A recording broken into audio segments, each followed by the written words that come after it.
This is your ultimate stop for everything sports. The Golden State Media Concepts Sports Podcast. Should I say more? From the NFL, MLB, the NBA to MMA, it's all in here. The Golden State Media Concepts Sports Podcast. Listen now.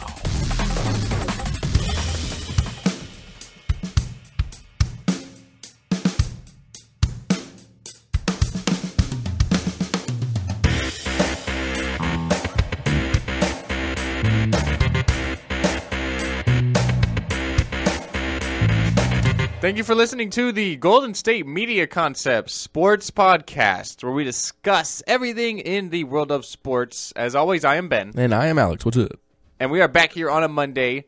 Going to be talking a lot of what you would expect. Football. Yeah, and I always feel bad on these Monday shows because it's kind of hard not to talk about football so much, but you kind of have to. We kind of do have to because it's so topical and there's a lot of great storylines. But with that being said, we will always have to sprinkle in other sports because we can't just have the football show because that is its own podcast, the GSMC football podcast. We have to be the sports one, and we have to feature all sports. Yeah, I mean, like you said, we'll be talking a little bit more of some other things, you know, here and there. Baseball, sort of, maybe kind of a little bit like that, you know? Yeah, if you're into that kind of thing. Absolutely, and we're going to get started here talking about the NFL. A lot of great storylines yesterday, as well as we'll be talking previewing Monday night's game tonight. We have the Philadelphia Eagles and the Chicago Bears. I know, Alex, you're going to be paying good attention on one side of the ball with the Eagles because they're playing the Steelers next. Well, I'll pay attention to both sides of the ball, but for one, even if they weren't playing the Steelers next week, as a fan, I like, you know how I am with football. I like to kind of look at it. I like to kind of dissect football. Like I watch the All-22 film and stuff like that all the time. But excuse me, even if I wasn't, I like how Wentz has looked, and I like quarterbacks. They're like my favorite position, so I like to dissect quarterbacks and watch how they play. So I'd probably even be a little interested, you know. But no, I think this is gonna be a good game. Okay, we'll talk about it on the show. We'll preview it. We'll talk about it after our first break. But let's get into Week 1's scores. How about that? Does that sound How about good? Week 2 scores? Oh man, you're even better than I could have hoped for. Okay, so starting from the first game to the last game, of course, we had. Well, let's just go because you guys did Thursday's game, so we'll just do the Saturday games. Sound good? Sounds great. Okay, so one that was near and dear to my heart. I didn't even get to watch this game, as a matter of fact. I had to check it on my phone because I was working up in the Sonoma area this weekend. But Cincinnati at Pittsburgh, 24-16 win there for the Steelers. Tennessee won a close one on the road in Detroit, 16-15. Baltimore came back from a 20-2 deficit at one point. Ben's shaking his head like that's miserable. This literally is the Browns' last 10 years. Yeah. Was the Browns' last 10 years. Well, McCown did get hurt too, though. So but he came back. Yeah, but they were on it. Apparently, he's going to miss upwards of several weeks. He, had a strong start. I wouldn't be surprised if maybe that had to do something with it. But again, this is the Browns. Mm-hmm. You know, I mean, this is literally.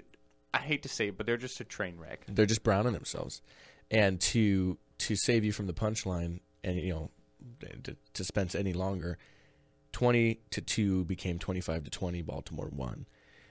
Dallas got their first win of the season in the Dak Prescott era, I guess you can put that in quotation marks, over Washington 27-23, and a good game played by him, as a matter of fact. No passing touchdowns, but he did have a rushing touchdown. No turnovers. That's the key big stat thing, for me. Which is a huge thing for them when Romo was out last time. Yeah, Dak Prescott hasn't really been lighting it up, but he hasn't made any mistakes, and that's the important part. Mm-hmm, mm-hmm. Moving to New Orleans and the Giants. New Orleans coming off of that tight loss to the Raiders last week. Only scored 13 points in this one, lost to the Giants 16-13. In what all of the nation, looked at as a big win for the team last week, turned into what you could imagine as a blowout this week. The Niners losing to the Carolina Panthers 27-46. That game was never really that close. There was a point where it was sort of close, but they're not a solid enough team to really make that full transition. I thought the Niners battled. Obviously, at one point they kind of did. Obviously, the score was pretty lopsided. Look at 19 points, but the Niners really battled. I thought, and I was surprised they put up 27 points on this good Carolina defense. Yeah, at one point they did definitely look like they had some stuff going, but I never really thought they were. And I never thought the game was in question either. Mm-hmm. So Miami lost to New England in what initially was a very good start by Jimmy Garoppolo, and we'll get into him in detail in a minute because of what happened in the game. He threw 3 touchdown passes. He had more touchdown passes at one point than incompletions in the first half, I think quarter alone. And then he was injured in the game. But they got off to a huge start that had to be held on to by Jacoby Brissett, now also rookie quarterback, taking over. Now that they have a third-year player and a rookie quarterback, it's quite a young core there behind Tom Brady, who's not back for a whole another 2 weeks. Then we moved to the score was 31-24, by the way. I forget if I said that. We moved to Houston and Kansas City, and Houston won that one 19-12. Had a decent day from Brock Osweiler. He hasn't really lit it up yet, but not a bad day. It's been carried by a good running with Lamar Miller and a great defense. They've played good through 2 weeks. In the barn burner of the week, we have the LA Rams hosting the Seattle Seahawks. And if the Rams didn't have the Seahawks number before this in just these weird games, they have to now. In their first game, returning to regular season play in LA, they won 9-3. I'm not kidding you. When I looked at my phone because I was working, so it wasn't loading. I didn't get to watch a lot of games. Yeah, I see LA, Seattle 9-3. I thought it was the Angels playing the Mariners. Well, it'd be LAA. It'd be LAA. No, but I'm like or at the first, Dodgers. like at first glance, I thought it was like the Angels playing the Mariners. I'm like, 9-3. Like the Angels played really good, and then it loads, and I'm like, wait, what? Hold on. This is a game I was not surprised at. Obviously, I talked about it on Friday with Jeremiah and on the sports show. I said that I thought Seattle would win, but I felt like it would be a really close game. The Rams seem to always play Seattle tough. So that's why I said I could totally see the Rams winning. It's an emotional return to L.A. Seattle quarterback Russell Wilson's hobbled with the ankle injury, so he can't really maneuver around the pocket, escape. I thought this would be a close game, and obviously the Rams proved to everybody that it was. So, yeah, they did indeed. I mean, again, they still don't have a touchdown this season, but eventually that'll come. You are what your record says you are. That's the important part. And they're 1-1, just like every other team in that division. That was deep. All right, moving to these back-to-back games that I'll go to right now are the 2 biggest blowouts of the weekend. But this is the biggest. Tampa Bay losing to Arizona 7-40. Jameis Winston was responsible for 5 turnovers. It's a tough game. Tough game. It was a game Arizona needed. Obviously losing week 1 to the Patriots. And a game I definitely thought they should have won. Well, on paper, yes, but obviously... I mean watching that game. Okay. I mean? There's times they really should have took control of that game, and it shouldn't have come down to the end there like that. So, but this was a big win for Arizona, obviously 1-1 now. You can't afford to lose your first 2 games, especially at home. Kind of like Washington just did, losing to the Steelers in week 1 and now the Cowboys week 2. I think Washington's done. They're 0-2 with already 2 home games, a quarter of their season at home already out of the books, and they lost them. That's tough to overcome. Yeah, it is indeed. Well, I mean, we'll have to see how they can go about that, but I mean, they're already falling down in their division. Moving to the second not as big, but big blowout, and that is the San Diego Chargers blowing out a team, and the Jacksonville Jaguars, who some people thought were a real contender, sitting at 0-2, losing to one really good team. And the Chargers, who seem to be having a lot better year than they did the prior year, they lost 38-14. At one point, I want to say it was 31-0 or 28-0. Yeah, I picked Jacksonville. So let's just move on to the next game. I did too. Atlanta came out on top in a back and forth game until the very end in the Oakland Coliseum, 35-28. Denver beat Indianapolis 34-20 in the first game between the Colts and the Broncos that did not feature Peyton Manning at quarterback since he was drafted in 1998. And then, in the weekend cap, the Green Bay Packers at the new U.S. Bank Stadium in Minneapolis, Minnesota, did lose a close one there, 14-17 to the rival Vikings. Ben, I'm sorry. It's okay. I watched the game. A couple of my thoughts. I really questioned Green Bay's play calling. Seemed like there was really no balance. I realized they weren't able to run the ball really effectively. But, I mean, I just look at some of these stats here, and I think they didn't even try to. You look at Aaron Rodgers, didn't really have a great game. He was 20 of 36, 213 yards, 1 touchdown, 1 interception. He also lost a fumble in the fourth quarter as well. He was sacked 5 times. But you look at the running games, Eddie Lacy rushes 12 times for 50 yards. He's averaging 4 yards a carry. That's not too bad. James Starks did one of those was a big chunk run. It was like 20 yards. His longest run was 13. Oh, really? But still, maybe just the way he runs, it looked farther than that. To me, there's just no balance. Aaron Rodgers drops back to pass 40-plus times, and you only run 20 times? Yeah. I mean, a lot of the play calling, we had a 3rd and 1 where they ran sort of a goal line fade, all-or-nothing play to Jordy Nelson, which is obviously not converted. And then they go for it on 4th and 1 in field goal range in a close game. Would have been tie otherwise. They're in the shotgun. They give it to Eddie Lacy out of the shotgun. On a 4th and 1, he doesn't get it. I mean, not really sure about the play calling. Obviously, a tough game, a tough defense with Minnesota, an emotional stadium opening, really loud, really ruckus. So a tough game, but I think it was a game that was obviously very winnable. If you look out on the other side for Minnesota, you couldn't get any better of a debut for Sam Bradford. He goes 22 of 31, 286 yards, 2 touchdowns. It's remarkable. He's only been in this offense for 2 weeks. Yeah, and he was running no huddle, and he was changing plays of the line. Like, what was most impressive to me, literally, was that. Yeah, he was handling it as if he had been there since the start of training camp. Exactly. At least he looked like that to me. I mean, and it's not like he was playing. No offense to any team I say here, but it's not like he was playing the Rams or the Niners or teams that didn't look great. Initially, these teams don't have great defenses, even though the Rams did show a lot of improvement yesterday.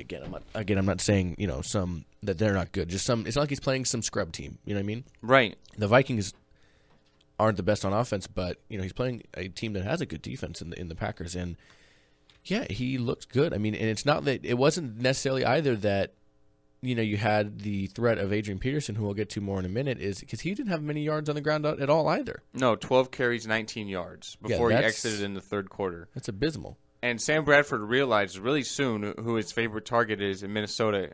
And can you dig it, Alex? Because his name is Stephon Diggs. He goes 9 catches, 182 yards, an impressive touchdown. He is putting on quite a show, coming off of a great rookie year last year. Yeah. Back-to-back 100-yard performances to start the season this year. Yeah, he's only the third Vikings player to do that. Chris Carter and one other guy, I forget his name. He's an older receiver in the 70s, but excuse me, sorry. No, he's got a good combination of speed and agility, and he's got great hands, catches away from his body. He's a good playmaker for that offense, and if they just keep getting some more receivers and get like maybe another kind of I like Rudolph a lot, but maybe get another kind of one of those purely receiving tight ends also. I could totally kind of how when Zimmer was with the Bengals, how they had Gresham still, but then they had Eifert, and both of them were receiving, but you could say Gresham was maybe a little bit better blocking. No, it's definitely impressive. And then before you forget, too, football's always family. You have two guys that are completely on new teams, but at the very end of the game, you see Sam Bradford and Jared Cook go and hug it out because they were rookies together there with the Rams, when they were drafted. And that was nice to see, I was like, oh, yeah, I know those guys. Yeah, definitely. For Green Bay, it's a good thing that they are heading home. They will be at home until October 30th because they have 4 straight home games with a bye week mixed in. How on earth did they swing that? I am not sure, but I would not like that because that sets up a lot of road games at the end of the year. They have 3 consecutive road games later on. Yeah, that'll But do anyways, with all these great storylines in the NFL, one thing that's obviously not too great is injuries. They are a part of the game. We had a handful of injuries yesterday, a lot of big ones too. Big one to Adrian Peterson left in the third quarter of last night's game, as we mentioned. It looks like they were examining his knee. There might be some ligament damage. He's going to have an MRI today to really find out exactly what's wrong with him. I think that's a big loss for Minnesota. And then another big one was Jimmy Garoppolo, as you mentioned, against Miami, was absolutely lighting it up in the first quarter. He had 3 touchdowns. He gets sacked by Kiko Alonso, not necessarily sacked, but knocked down by Kiko Alonso after he completes a pass. And he lands on his right shoulder, that throwing shoulder. He has a sprained AC joint. They have a short week on Thursday against the Texans. I don't see any way that Garoppolo's playing. I think he's been ruled out. Yeah, so they bring in Jacoby Brissett, a rookie out of NC State. Yes, and he played okay in this first game. I'll be interested to see if he's going to get a start. So I don't know who they're going to have there as their backup. You know what I mean? I don't know who they have as I think they've got to bring someone in because the only other guy who could possibly throw the ball is Julian Edelman. He's an emergency quarterback. He was a quarterback in college at Kent State. Obviously, he's their top receiver, so you don't want to put him there as a backup quarterback. So they'll have to bring someone in. Obviously, I'm sure you'll hear some sort of news today with their game on Thursday. So Matt Flynn. It's Matt possible. Castle, Michael Vick. You never know. Lord. Johnny Manziel. No. Maybe Tim they'll call Tebow. it Tebow with the Mets. Yeah, you're not far from town. Can you come in for a week? Maybe they'll see. Maybe we'll see what happens. Mm-hmm. But yeah, as you mentioned, Jacoby Brissett. Yeah. He did come in and replace Garoppolo somewhat nice. He was effective, 6 of 9, 92 yards, and he also had 12 yards rushing. Yeah, he gives that a little bit of a wrinkle. I mean, Garoppolo has that too. He can move, but Brissett's a little faster. They'll probably lean a lot on LeGarrette Blount. He had a good game yesterday. He did, yeah. 29 carries, 123 yards, and a touchdown. Short week against Houston on Thursday. Going to try and symbolize that offense for Brissett, and I would expect a lot of running from LeGarrette Blount. Mm-hmm. And I want to get back to the running back position too, real quick, just with a lot of the injuries that have happened this weekend. And like we said, a lot of them not horrible, but not good. Woodhead got hurt. Danny Woodhead got hurt. Amir Abdullah got hurt. Arian Foster, unfortunately, looks like he got hurt a little bit there. But with the Vikings, yeah, and Peterson, he suffered. It was to his right knee. Apparently, he's going to get an MRI later today, but Zimmer said that it has seemed to calm down a bit. He might miss a week. I don't know if he will or not. Whatever has calmed down now, so we'll see. For whatever it was exactly. I mean, he couldn't put pressure on it, at least last night. Right, he had to hobble into the back. You would have thought in a brand new stadium like that, they'd have a cart to get him to the locker room, but apparently not. And obviously a big game next week, they're going to play the Panthers, so a big game for Minnesota. They're going to need Adrian Peterson. Obviously, with how it looked last night, I'd be really shocked if he plays next week. Yeah, again, we'll have to see how it sounds after he gets his MRI later today, but excuse me, I think they kind of need him. I mean, he really, if Bradford can keep playing like he's playing, what I mean, the best thing to a quarterback who's learning a new offense is a good running back. Exactly. And vice versa, is when the quarterback starts getting moving, then you have to start keeping into consideration what he can do, and then it opens up running lanes, So it'll definitely be interesting to see how that goes, for sure. For sure. Yeah, I thought, Bradford just looked really, really poised, It was... He stood in the pocket and took some hits last night. They kind of showed you that them giving up a first-round pick, at first glance, you would have thought, wow, that seems like kind of a gamble there for a guy you might see 1 year, maybe a little longer depending on the injury. Especially because he left the game at one point, and I was like, oh, no. But he really came in, and he looked, like you said, a seasoned veteran. Like he had been there all spring, all summer long, and he's only been there, in reality, 2 weeks. It was quite impressive. Mm-hmm. It was very impressive, and like I said, he took a lot of hits. He had one hit that pinned his hand between a helmet and his chest plate. And the pinky line of his hand on the outside looked really bruised. Yeah, it was all ugly. bloodied up, and he took an X-ray. Obviously, it was just a bruise. He's okay. He went on to play the whole entire game. So, but it looked bad. And definitely you thought a the same thing I moment. did. Like they just gave up a first-round pick, and he's going to be injured in his first snap or his first game. That could have been really bad. But obviously, not too much for Minnesota. They go to 2-0 on top the NFC North. As I mentioned, they will play Carolina next week. A big game. Yeah, and that's huge for them. You know what I mean? So we'll have to keep an eye on that. But let's take our first break. We'll come back, and then we'll preview the Monday night game. How about that, Ben? Does that sound good? Does that sound good, Ben? Let's do it. All right. Well, then we'll be right back here at the Golden State Media Concepts Sports Podcast. Tired of searching the vast jungle of podcasts? Now listen close and hear this out. There's a podcast network that covers just about everything that you've been searching. Hey! The Golden State Media Concepts Podcast Network is here. Nothing less than a podcast bliss with endless hours of podcast coverage. From news, sports, music, fashion, cooking, entertainment, fantasy, football, and so much more. So stop lurking around and go straight out to the Golden State Media Concepts Podcast Network. Guaranteed to fill that podcast itch. Whatever it may be. Visit us at www.gsmcpodcast.com. Follow us on Facebook and Twitter, and download us on iTunes, SoundCloud, and Google Play.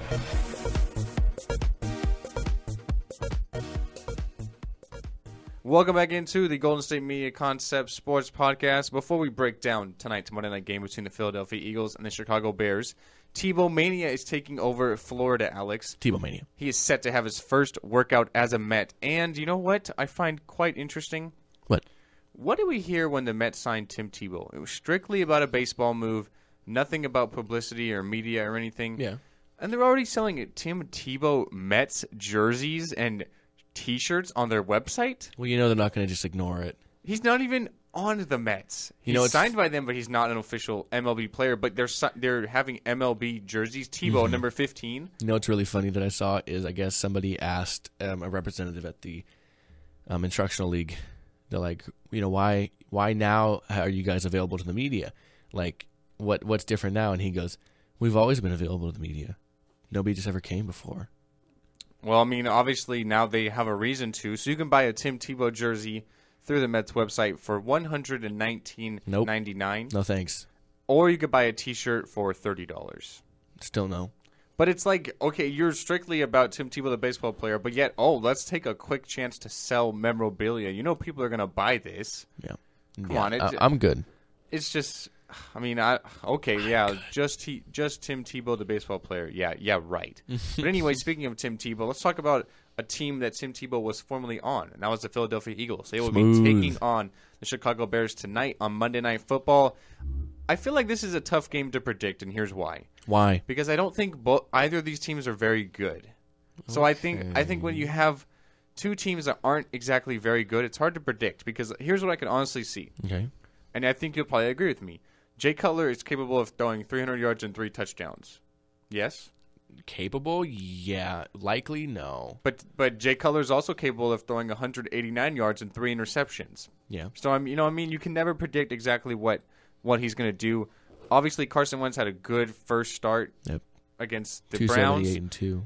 Against the Browns, but obviously it is only one game. Who knows exactly what's going to happen tonight? And again, it was against the Browns. So, the Bears are a 3-point favorite. They are at home. I guess I'll pick the Bears to win, but I'm not sold. I got the Eagles. I'm not sold on either of these teams. You know what I mean? I got the Eagles. Both of these teams are coming off of, Philly came off a win. The Bears did not. But similar days, at least in an aspect. But the Bears are lacking in a lot of offensive comparisons. Total yards per game, 403 to 258.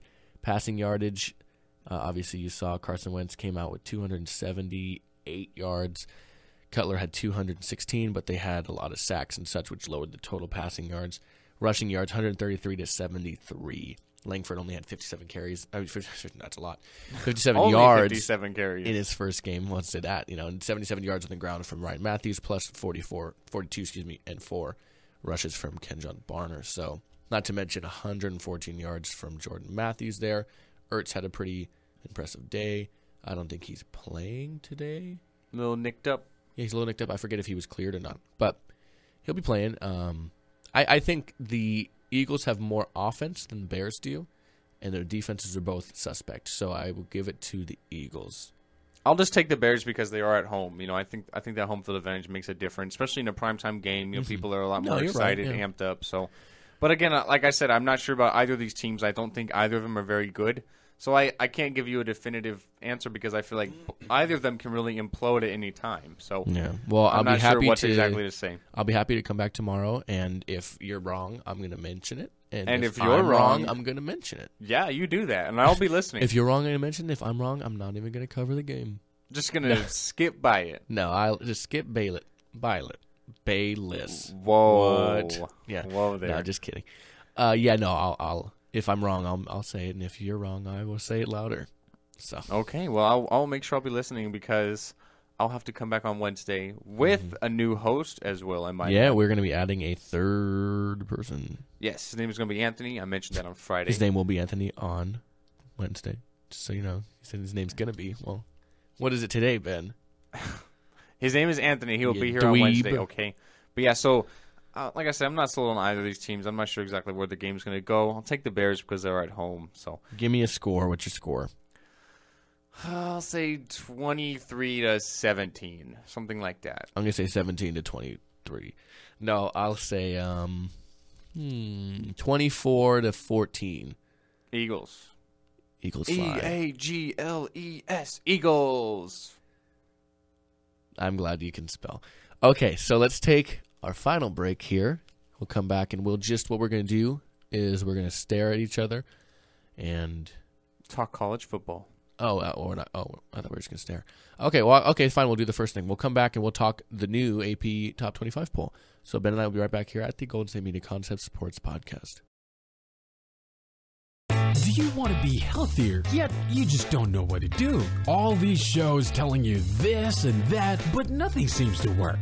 Well, listen close. Golden State Media Concepts has got something great for you. The Health and Wellness Podcast dedicated to workout trends, healthy eating habits, diet, and everything about healthy living. Join us in our banters as we help you not just live life to the fullest, but live it to the healthiest.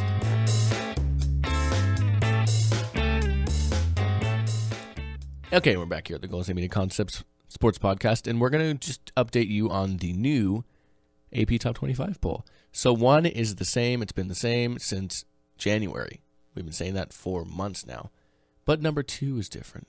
Yeah, so Alabama is still fresh at the top of the rankings, number 1, after their road win against Ole Miss, a game where they came from behind. They were down 21, and they came back to win 48-43. Ole Miss just seems to not be able to finish games, Alex. They were ahead at 21 against Florida State in the first game of the season, and now against Alabama, and yet they keep letting teams in. So number 2, we have Ohio State. They move up 1 spot from number 3 after their really impressive road win against then number 14 Oklahoma. They won 45-24.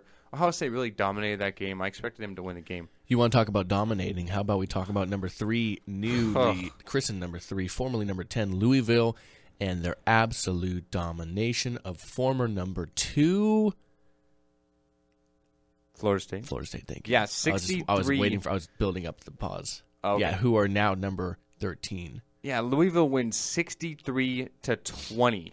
And it was at one point like the game was never in doubt. it was like 6 a score difference. It was insane. The game was never in doubt. Lamar Jackson absolutely played fantastic. He had 5 total touchdowns, 4 of them on the ground. Florida State just really couldn't get anything going. You know what I mean? They just did not look like a good, solid team. Number 4, we have Michigan. They defeated Colorado over the weekend. Number 5, 6, 7, all unchanged. We have Clemson with a huge win over South Carolina State, 59-0. You know, didn't really play anyone too competitive. So not really, no. Number 6, Houston. We talked about on their win on Thursday. Talked about on Friday, 40-16 over Cincinnati. So definitely a big win, not only for Louisville, but for Houston, because they will play down the road. So if those two teams are both undefeated, they play the second to last week. If those two teams are both undefeated, that could be maybe a play-in for the college football playoff. Obviously, we'll have to see how things go. But that was a huge win for Houston as well as it was for Louisville. So number 7, Stanford. They obviously beat USC over the weekend. A good, impressive conference win. Number 8, Michigan State. They move up 4 spots in the rankings after their road win against Notre Dame. Yes, sir. We have Michigan State, like you said, they moved up, but we have a team that moved down, but not significantly. Washington moved down from 8 to 9. They didn't really play anybody this week in a sense of like a impressive win. They played Portland State, and they handled them obviously, like you would imagine. Texas A&M had quite a hefty jump for 7 spots from 17 to 10. Impressed me quite a bit there. We have formerly number 9, now 11, Wisconsin, a little bit of a fall there, and then a little bit of a jump in relation from 16 to 12 in Georgia. Yeah, Georgia, a good road win in the conference against Missouri. They won 28-27. They scored a touchdown with about a minute left to win the game. So a good impressive jump after. They kind of had a disappointment last week against Nicholls, only winning by 2. A game they should have won by at least 20. So and then we mentioned Florida State. They fall 11 spots in the rankings from 11 to 13 after that trouncing against Louisville. So obviously Florida State, still a lot of big games on their schedule. They still play Clemson, still have a chance to play themselves into the college football playoff. I think if they win out, they have a good, solid chance. So number 14 is Tennessee. They move up 1 spot. Miami jumps from number 25 to number 15. They jump 10 spots, and I find that really, really surprising because they beat Appalachian State on the road. Obviously, that is a tough team. Think about what they almost did against Tennessee in Week 1. Appalachian State, a good, solid program. Yeah, they've been known to have upsets before in past seasons. Still, this is not a program like Miami. This is a Division II team, a FCS school.